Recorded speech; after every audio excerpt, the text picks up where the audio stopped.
हाय दोस्तों, जैसा कि आपने यहाँ तक नोट कर लिया होगा, इसे कोर्ट ऑफ डायरेक्टर्स कहते थे।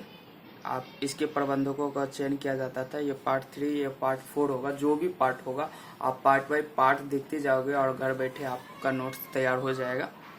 तो चौथा को पॉइंट आ जाता है। क्वेश्चन के हिसाब से ही पॉइंट को बनाया गया भाई। ये मत समझना कि ये क्वेश्चन है या पॉइंट है। ये क्वेश्चन और पॉइंट दोनों का काम के लिए है। किस प्रकार की कंपनी को चार्टर्ड कंपनी क्यों कहा गया था? यूरोपीय सरकार द्वारा विभिन्न यहाँ किसी एक कंपनी को किसी खास क्षेत्र के व्यापार का एकाधिकार दे दिया जाता था, बल्कि उस देश की अन्य कंपनियों उस क्षेत्र में ना जा सके और व्यापार का मुनाफा सीमित ना हो। आपसी प्रतिस्पर्धा मुनाफे को सीमित कर देती। सरकार के द्वारा इस प्रकार एकाधिकार का चार्टर किसी खास कंपनी को ही दे दिया जाता था, इसलिए वह कंपनी चार्टर्ड कंपनी कही गई। उदाहरण के लिए EIC ईस्ट इंडिया कंपनी को पूर्व के व्यापार का एकाधिकार मिला हुआ था। तो दोस्तों आपने समझा, ये पॉइंट और क्वेश्चन दोनों का काम कर रहा है। क्या सरकारी चार्टर संबंधित कंपनी को प्रतिस्पर्धा से मुक्त करने में सक्षम हुई? इस प्रकार के चार्टर ने संबंधित कंपनी को अपने देश की कंपनी से प्रतिस्पर्धा से मुक्त कर दिया, परंतु अन्य देश की कंपनी की प्रतिस्पर्धा से मुक्त नहीं कर सके और अन्य देशों की कंपनी से प्रतिस्पर्धा होती रही और इस कारण आपस में संघर्ष होता रहा।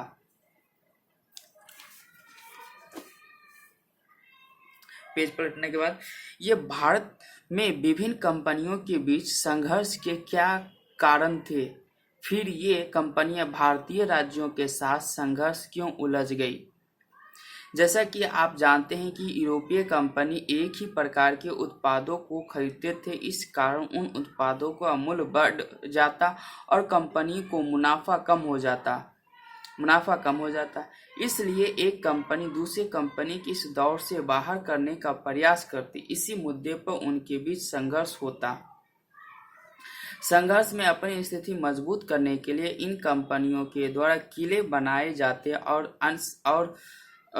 जाते तथा सैन्य शक्ति का प्रयोग किया जाता। चूंकि इन कंपनियों के मुख्यालय और फैक्ट्रियां किसी भारतीय राज्य में स्थित होती, अतः इन कंपनियों की गतिविधियों से संबंधित राज्य के शासक की संप्रभुता को धक्का पहुंचता। अतः उन शासकों के द्वारा उन मामलों में हस्तक्षेप किया जाता तथा अन्य में कंपनी और शासकों के बीच संबंधित संघर्ष का मुद्दा बन जाता।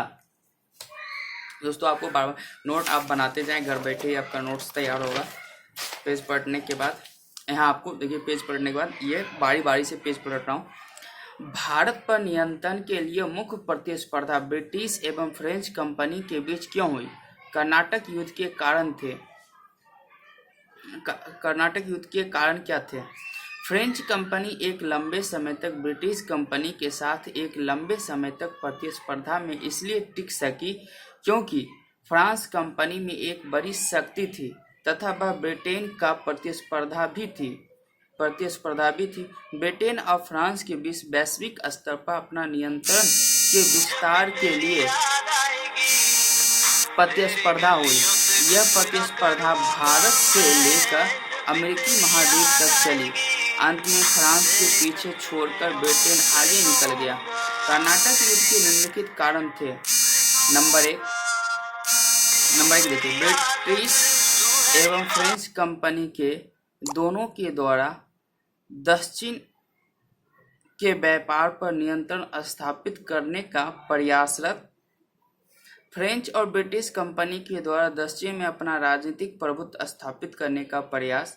यह संघर्ष बहुत हद तक ब्रिटिश और फ्रेंच कंपनी के बीच यूरोपीय प्रतिस्पर्धा का भी परिणाम था। नोट, चार्टर अधिकार पत्र शेयर जारी करता था जिसे ज्वाइंट स्टॉक कंपनी कहा जाता है। ये नोट के हिसाब से मैं लिख लिया, आपको यहाँ तक लिखना है, ये तो मैं पढ़ाने के दौरान लिखता हूँ। अब देखिए, रकबा तीरंदाज। प्रथम कर्नाटक युद्ध 1744 से 48 यह यूरोपीय प्रश्न के साथ आरंभ हुआ। वह प्रश्न था ऑस्ट्रेलिया के उत्तराधिकारी का युद्ध। द्वितीय कर्नाटक युद्ध 49 से 54। यह युद्ध भारतीय प्रश्न के आरंभ हुआ था और वह प्रश्न था हैदराबाद और कर्नाटक के उत्तराधिकारी का विवाद। इसमें एक पक्ष को फ्रेंच कंपनी का समर्थन हुआ तो दूसरे पक्ष को ब्रिटिश कंपनी का समर्थन मिला। अंत में एक लंबे संघर्ष के बाद हैदराबाद फ्रेंच कंपनी के प्रभाव में जबकि कर्नाटक ब्रिटिश कंपनी के प्रभाव में आ गए। तृतीय कर्नाटक युद्ध 1758 से 63। तृतीय कर्नाटक युद्ध में भी यूरोपीय प्रश्न के साथ आरंभ हुआ और वह प्रश्न था सप्तवर्षीय युद्ध 1756 से 63। बांदीवास का युद्ध 1760 में, ये मैं लिखा हूँ।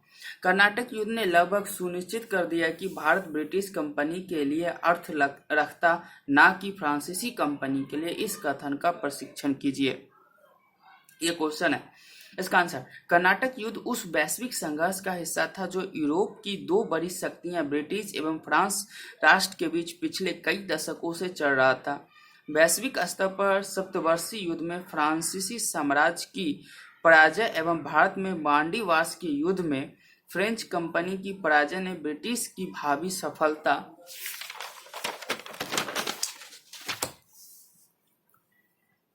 को सुनिश्चित कर दिया। भारत में फ्रेंच कंपनी के पिछड़ जाने के पीछे एक से अधिक कारण उत्तरदायी रहा था।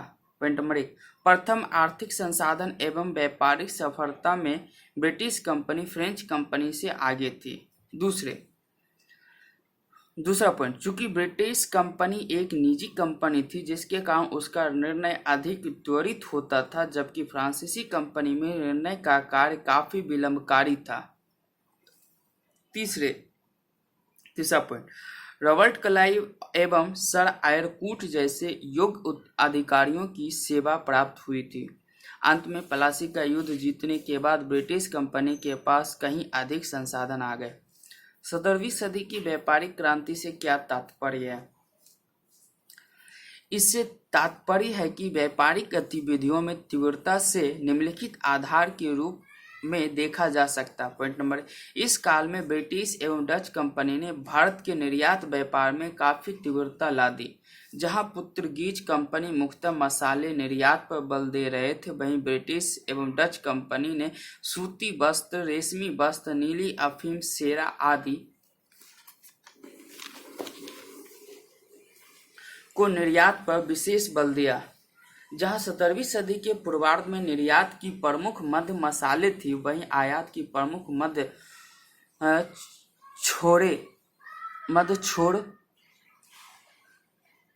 वहीं 17वीं सदी के उत्तरार्ध में निर्यात की प्रमुख मड सूती वस्त्र को आयात की प्रमुख मड कीमती धातु, सोने, चांदी। जहां पुर्तगाली कंपनी मुख्य रूप से मालवार तट पर स्थापित थी, वहीं British Dutch company Gujarat, Bengal, Coromandel तट व्यापार का विस्तार किया था। ये घोड़े मतलब आयात की प्रमुख मध्य घोड़े थे, मैं लिखना भूल गया, ये घोड़े हैं। व्यापार का प्रमुख, जहां पुर्तगाली कंपनी मुख्य रूप से मालवार तट पर स्थापित, वहीं British Dutch company Gujarat, Bengal तट, कोरोमंडल व्यापार का विस्तार किया। जहां ब्रिटिश कंपनी ने यूरोप में भारतीय वस्तुओं का बाजार में विस्तार किया, वहीं डच कंपनी ने दक्षिण पूर्व एशिया में भारतीय वस्त्र बाजारों को बढ़ाया। 17वीं सदी के भूमंडलीकरण से क्या तात्पर्य है? 17वीं सदी का भूमंडलीकरण, इस काल में एक बड़े व्यापारिक नेटवर्क का विकास हुआ जो पश्चिम में अमेरिकी महाद्वीप से पूर्व में चीन और दक्षिण पूर्व एशिया तक फैल गया। यूरोपीय व्यापार के जहाज सभी समुद्र में तैरने लगे। इस काल में तकनीकी विकास को भी बल मिला था, यथा बेहतर किस्म के जहाज, मानचित्र, कपास। क्वेश्चन आ जाता है आपको, ब्रिटिश कंपनी एक व्यापारिक कंपनी थी, वह राजनीतिक उद्देश्य प्राप्त करने की दिशा में क्यों आगे बढ़ी? निम्नलिखित कारण से। इसका आंसर देखिए। नंबर 1, अधिक से अधिक मुनाफा प्राप्त करने के लिए अपने व्यापारिक प्रतिद्वंदियों को रास्ते से हटाना आवश्यक था, और वह तभी संभव होता जब कंपनी के पास राजनीतिक शक्ति होता। ब्रिटिश कंपनी का प्रयास यह था कि भारत से भी हम वह धन प्राप्त कर लें जिससे भारतीय वस्तुओं की खरीद संभव हो और हमें ब्रिटेन से कीमती धातु का आयात करना नहीं पड़े। अब आ जाता है बंगाल का मुद्दा। बंगाल के नवाब एवं ब्रिटिश कंपनी के बीच संघर्ष के कारण एवं प्लासी का युद्ध 1757। दस्तक के दुरुपयोग का मुद्दा। पॉइंट नंबर 1, विवाद का पहला मुद्दा यह था कि यह दस्तक ब्रिटिश कंपनी को मिला था, लेकिन ब्रिटिश अधिकारी भी अपनी निजी व्यापार के लिए इसका उपयोग करने लगे। सबसे बढ़कर यह दस्तक निजी व्यापारियों के हाथों बेच देते थे। इस कारण मुर्शीद कुली खां के समय से ही दस्तक के दुरुपयोग का मुद्दा एक विवादास्पद रहा था।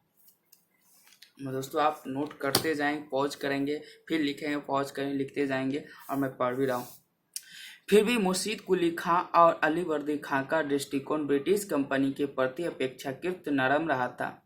वहीं नए नवाब सिराजुद्दौला का दृष्टिकोण ब्रिटिश कंपनी के प्रति आरंभ से ही कठोर रहा था, विशेषकर इसलिए कि ब्रिटिश कंपनी ने सिराजुद्दौला के प्रतिद्वंदियों का साथ दिया था और उसे बंगाल के उत्तराधिकारी से वंचित करने की कोशिश की गई थी। ब्रिटिश कंपनी के निजी व्यापार की प्रगति के लिए भी आवश्यक था कि कंपनी एक ऐसे नवाब को स्थापित करे जो ब्रिटिश कंपनी के हितों की रक्षा करे। ब्रिटिश कंपनी और नवाब का बीच के संघर्ष का तत्कालिक कारण था फोर्ट विलियम किलेबंदी का मुद्दा बनना। इसी मुद्दे पर नवाब ने जून 1756 में फोर्ट विलियम पर हमला कर दिया एवं तात्कालिक रूप से उस पर कब्जा कर लिया। नवाब के कुछ महत्वपूर्ण अधिकारी यथा मीर बख्शी, मीर जाफर एवं सैन्य अधिकारी राय दुर्लभ, बंगाल के व्यापारी अमीर चंद, बैंकर फतेह चंद आदि को अपने पक्ष में करके नवाब को अलग थलग कर दिया। फिर ब्रिटिश ने फ्रांसीसी क्षेत्र में चंद्र नगर कब्जा कर नवाब को खुली चुनौती दी।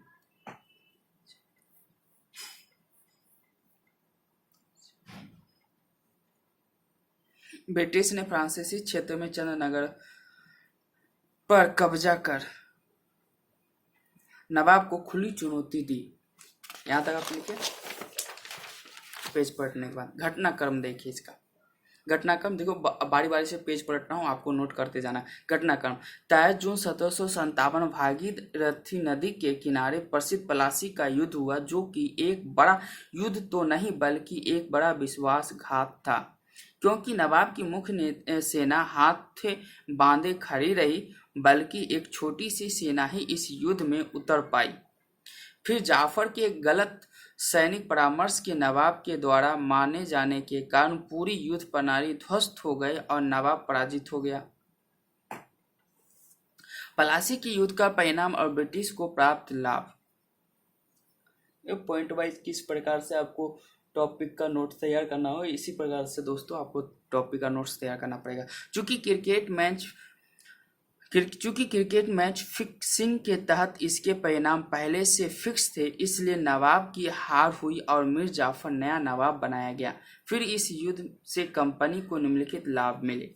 कौन कौन से लाभ? ब्रिटिश कंपनी को एक बड़ी रकम प्राप्त हुई, जो रकम कंपनी व्यापार में निवेश कर सकती थी। व्यक्तिगत तौर पर रॉबर्ट क्लाइव को भी रकम प्राप्त हुई, साथ ही उसे 24 परगने की जागीरी मिली।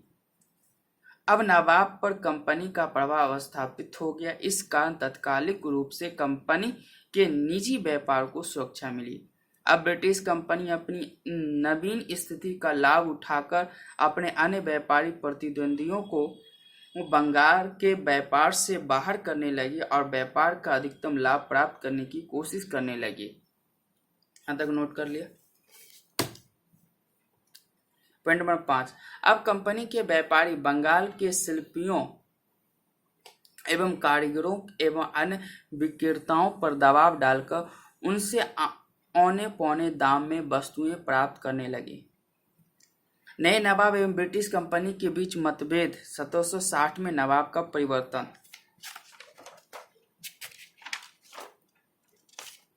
दोस्तों मुझे लग रहा है कि इस टॉपिक को आप कल, क्योंकि खंड 2 स्टार्ट हो जाएगी, तो कल इसे खंड को मैं पूरा करूँगा। यहाँ तक रहने दें, तब तक के लिए अपना विश्वास आ जाएगा।